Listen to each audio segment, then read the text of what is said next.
this, that, and the third, and I was walking away. And she puts that, and then she deletes the post after. But that contradicts with the first post, because you said somebody came out to hit you with malicious harm and danger, to put you in harm and all this danger and all this stuff. How can you identify who's shooting at you if you're facing the other way? How can you even identify criminal or malicious intent if you're not seeing what's going on behind you? That doesn't even make sense. And so it's like, I'm looking at this and I'm just like, yo, this is not right. Like, and I do see when people are getting at her, and there's times when I'm like, damn, like, do I help her or do I speak up and say, yo, don't talk about her, whatever the cases are. But if I do that, then it's like I'm coming off like I'm guilty. And then if I say something about having remorse, like I would like to, or saying something about certain things, it's like I come off like I'm guilty of something that I didn't do. So I had to be quiet on certain places. Now, I need y'all to really take this in and understand like how this works at this point. When all this starts happening, LA Times, okay, this is put in public information. LA Times puts out an article, and in the article they say, this is the initial report. Two sources close to the investigation said that she got cut by glass, and she said that she got cut by glass. So then it's like, people see that, okay, hold on, they're saying on the initial police report with Officer Santiago, whatever his name is, you can go look this up, this is on LA Times. That's when it gets to this point where it says, okay, yo, they reported no gunfire wound in her foot.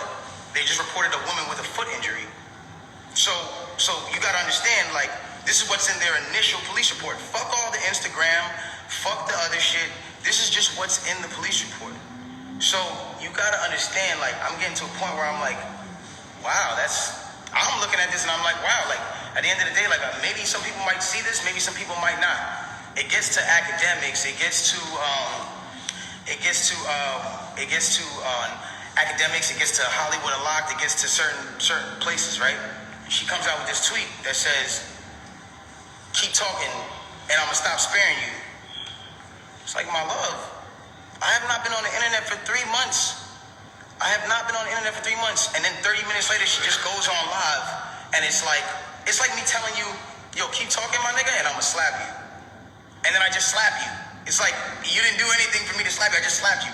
So it's like, who was talking to? Who are you saying to keep talking to? I don't understand. Whatever. It gets past this point, and it gets to a place where now, she says, I'm gonna stop sparing you, whatever the case, she gets on live. Now, because it got on academics that there was no gunfire wound on the initial report, everyone starts going to her page. Again, she starts reacting to certain things. Now, I'm gonna say one thing. I'm not getting mad at her or whatever it is, because I understand that she is dealing with a lot. Like, when it comes down to, you gotta understand, she lost both of her parents, and I do sympathize with that. I lost my mother, and when I lost my mother, I realized one thing. When you lose a parent, you can be highly susceptible to people around you that are giving you parental guidance or things that feel like parental guidance, to believing that it is parental guidance, and you go with it. That's happened to me. I've been at that place where I've listened to a lot of people that led me down the wrong road because it felt like parental guidance that I should have been getting from my mother or my father that at that time wasn't around, or whatever the case is.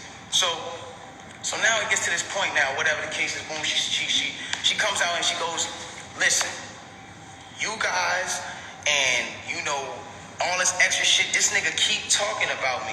And I'm over here watching this like, yo, what did I say? I didn't say nothing. I said nothing to you. It's nothing.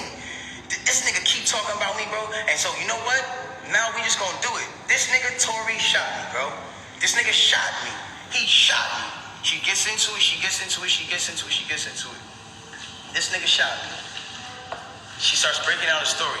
And I want y'all to pay close attention to how she breaks down the story. Okay? Really pay close attention.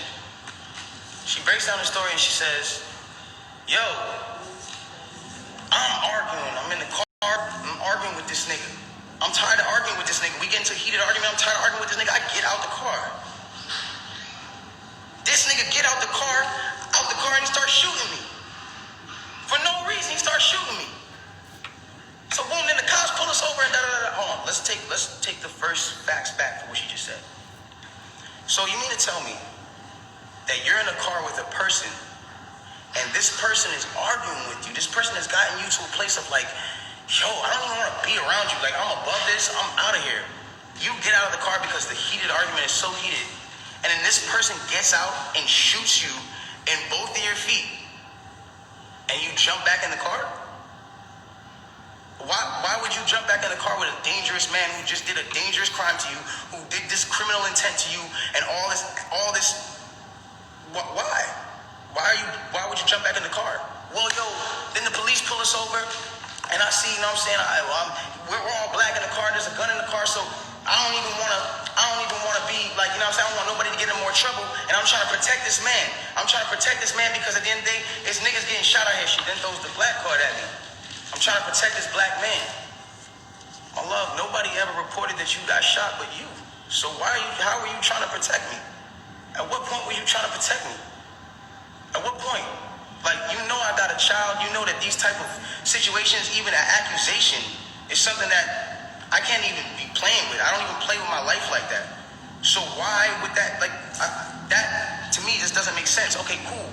Yo, I lied to the cops. I lied to the doctors. Let me tell you why they saying there's glass in my feet, though. Because I lied to the cops. I lied to the doctors. I lied to this, that, and the third. Ladies and gentlemen, I need us to really understand what she's saying here.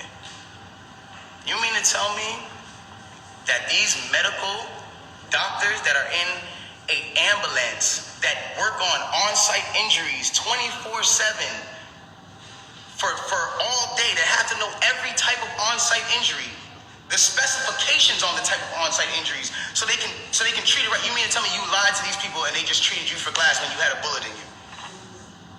If that's what you're saying, okay, I'll give you the benefit of the doubt. Let's just say they were dumb. You mean to tell me that the cops who were called for a gunshot in a Suburban or whatever the car was, found that same Suburban and found a gun in it, see you leaking, and didn't check you for bullet wounds? I'll give you the benefit of the doubt and say they were dumb. You then further said, yo, I'm at a cotton mouth like a motherfucker smoking off it. You then say, oh, well, I was trying to protect this black man, so I never said nothing. I didn't want them to shoot me. I didn't want them to kill me. Okay, but when me and Kelsey and Quan were over there being questioned, you were in a stretcher. No one is going to shoot you in a stretcher. You had plenty of time to tell the cops that you were in danger. You had plenty of time. I'm not protecting somebody who just heinously shot me after a conversation that we just had. My mind is not on protecting you. I'm bleeding from my feet. I'm thinking about protecting my own life, and I'm in danger. Why would you not say that with 2 feet bleeding from 2 bullet holes, from what you're saying? I don't understand that. And then there's this whole narrative of, you know, like, I didn't want to put this black man on you know, I didn't want to get him in trouble. Like, you know what I'm saying? I'm protecting this man, and he keeps talking. And so now, you know, he keeps getting his media team to start doing certain things to make me look incredible and to smear me. And to make him look good and to make it look like I'm not. Hold on. Ladies and gentlemen, have I been around in the last 3 months saying anything? Have you seen in the last 3 months one article that made me look good during this? One? Have you seen it? You haven't seen it nowhere. Because at the end of the day, my PR team is not out here playing with my jeopardy of my life and freedom. Y'all are doing this for the internet. This is my life. I'm the only person with the case. So at the end of the day, when you sit here, y'all, like, I'm not gonna jeopardize my son, even if I know, regardless of what I know, it will come to light, and the truth will come to light, and I have no issue with that. I have no issue with that. But I need y'all to understand, like, I'm a human being, bro. Like, this shit hurts, bro. Seeing my friends, people that I had on quarantine radio, be people that were just like my real, like, at least people I thought were my friends, like people I thought were like cool people, like, you know what I'm saying? And it's like, yo, everybody just shunned me. I showed everybody love at the top of the year. Everybody was on quarantine radio, hee hee ha ha ha. And the second y'all have an accusation, not even evidence, niggas just come bash me. I'm somebody who just, I don't get a say. Then I understand. Sometimes the way I move is unconventional, you know? And I came to a place where I was dealing with so much just talk and heat and just people coming at me that I made music because I was like, this is how I can speak through what I gotta do. This is how I can. We get so mad about artists making songs about the same thing: money, chains, and cars. So when a nigga comes out and says his true passion, puts his true heart, his emotions, the pain that he's dealing with his baby mother, his child, when a nigga goes and does that and pours his emotion into the tape, oh, what, he wrong? I'm wrong? I get shunned off. They took me off of every single playlist. They took me off of every playlist. They didn't want my story to come out. They didn't allow my story to come out because it came off insensitive. I came off insensitive to people. Now I want to speak on this. I don't ever want anybody to ever think that I've been insensitive to Breonna Taylor. I marched 9 days straight in Miami for her and George Floyd. I would never, bro, I mourned this woman as well. And everyone said, listen, we're mourning a black woman today and you dropped an album? How dare the disrespect? Guys, let's bring this back. That day that I dropped that album, my mom, that was her birthday. And that was also the day she died. So I was also mourning a black woman, my mother. That meant a lot to me. My name is Daystar. I'm her youngest son. That meant a lot to me. And all I was doing was giving a truthful album about what I'm going through. And I thought that people were going to be able to hear it and feel me. But they didn't do that. And I don't expect, everyone to just jump into my side because at the end of the day, I didn't deserve that for the way that I handled this. There's been insensitive things that I've done I apologize for. As far as me not talking to y'all, addressing y'all, coming to y'all sooner and saying, yo, bro, I ain't do this, my nigga. But y'all gotta understand the reason why I wasn't able to do that. Once they made this an actual thing, I immediately called the lawyer and was just like, yo, what can I do here? Because there's times I was like, I'm gonna just say the whole story right now. They need to know. No, you're not allowed to talk. I will handle that for you in the court of law. So at that point, it gets to a standpoint where it's like, my bad, my shit dry as a mother. But look, it gets to a point where it's like, I'm sorry that right now, like, this is getting me a little riled up. It's just like, I'm a human being, bro. Like, I feel what you niggas feel. I go through the things that y'all go through, bro.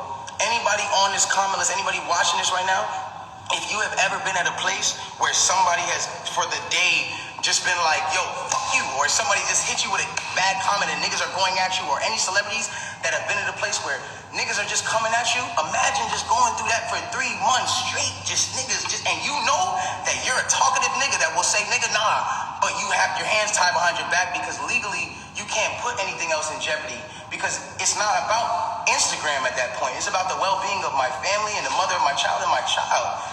And at that point, I had to make a decision of whether or not this was more important or Instagram likes and understanding of this or whatever case was more important.